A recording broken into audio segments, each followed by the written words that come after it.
Do you cry when you get angry? Isn't it so frustrating? For those of us who cry when we get angry, often it's because we were never allowed to express anger in childhood, and we just never got comfortable with the feeling or the emotion of anger. And so a lot of times what happens is when we feel angry, then it sort of jams the circuits, and then we will have like a sympathetic overload, and we will just break down. We'll just fall apart. Really, that's what the tears are about.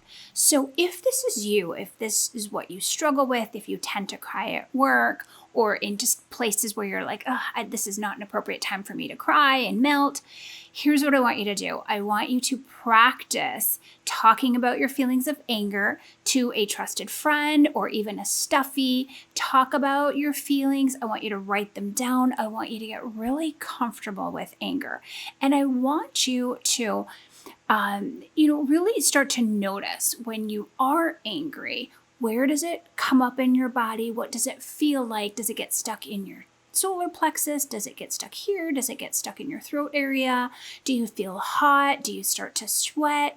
What are the symptoms? Like, what's happening? Because you can learn, you can teach yourself how to get really comfortable with anger, how to take a breath, how to take a step back, and how to, really come to another person and say, here's why I'm angry. And it doesn't have to be an emotional response. Now, there's nothing wrong with having an emotional response sometimes, but if you're finding that that's the predominant thing that happens when you're angry, is that you cry and you can't get your point across and you can't, really be heard, then these are the things I want you to do. Trust me, it works.